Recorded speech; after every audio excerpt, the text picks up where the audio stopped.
Ce qu'on met dans les friches et les friches polluées, actuellement, ce sont des vieux bâtiments industriels, des casernes, des décharges, des zones ferroviaires, portuaires, etc., qui ont été abandonnées, cessation d'activité, et donc qui sont une enclave dans la ville, dans l'étalement urbain, comme ça, inutilisés, et parfois disgracieux. Donc l'idée, c'est de reconvertir. Et sur l'aménagement des friches, il y a quelque chose qui est intéressant à savoir, qui n'est d'ailleurs pas trop connu, c'est qu'on n'est pas obligé de dépolluer totalement les sols, en fait.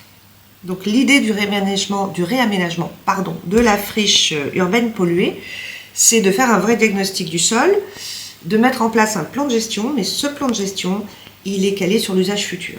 Et donc effectivement, ce que je disais, si on fait une école, c'est extrêmement sensible, et donc là, on va avoir une exigence très forte en termes de dépollution. Si on prévoit un entrepôt logistique, eh bien, on n'aura pas du tout la même exigence. Et donc, dans la loi, on admet qu'il puisse rester un certain degré de pollution. Et ça, c'est le début du problème. Dans la mémoire collective, les friches restent quelque chose de potentiellement dangereux, toujours pollué. Donc, comme on a aimé le dire, le sol est assaini, mais la mémoire collective, elle, ne l'est pas. Et en fait, ça amène vraiment des résistances et ça gêne la politique publique. Le but, c'était de comprendre ça. Quelle est la perception de la friche polluée par monsieur, madame, tout le monde. On a construit une enquête, c'était le but, avec plus de 800 participants. Une enquête qu'on a ciblée sur des participants qui résidaient à proximité de friches dans 500 communes françaises. Et le but était à la fois de questionner ce qu'ils savaient des friches polluées, de leur reconversion, etc. Et ce qu'ils ressentaient par rapport à ça. Donc on leur a demandé de manière parfaitement libre des fois de nous dire quel mot leur venait en premier. On a souvent bien entendu vu ressortir pollution. Des exemples aussi de friches. Donc on sait qu'il y a un effet de mémoire. Les premières friches industrielles, que ce soit Métal Europe, Péchiné, tout ça, ce sont des friches qui ont marqué les mémoires parce qu'il y a eu des plans sociaux, il y a eu des scandales sanitaires.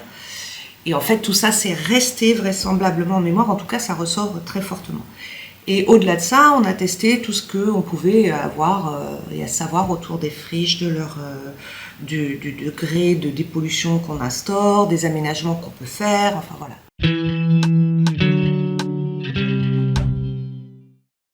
Alors, le premier résultat de l'étude, c'est d'identifier ce qui crée cette résistance. Et en l'occurrence, c'est un effet de stigmate.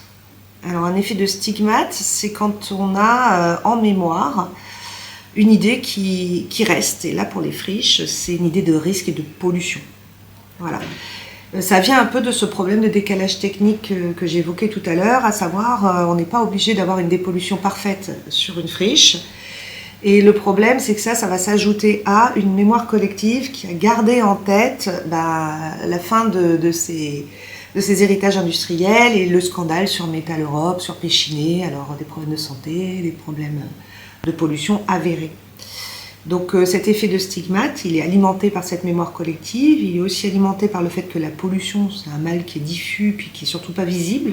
Si on n'explique pas, s'il n'y a pas assez d'informations d'apporter là-dessus, l'idée de garder en tête qu'il y a une pollution résiduelle, ça peut augmenter l'idée de danger. Les recommandations qu'on a faites à l'issue de ce travail, c'est que il ne faut pas juste regarder les coûts de dépollution, la faisabilité de la reconversion. Il faut travailler très clairement en ayant en tête, par rapport aux riverains de la friche et aux futurs usagers, la manière dont ils la voient, donc ce qui est resté dans leur mémoire, et qui va guider un effort de communication pour remettre en cause cette mémoire avec de nouvelles connaissances solides sur ce qui est vraiment le vrai degré de danger, etc. Ce qu'on peut dire, c'est que la reconversion des friches polluées, c'est pas uniquement une problématique de qualité de travaux, c'est aussi une problématique de confiance. Et donc comment restaurer la confiance des riverains.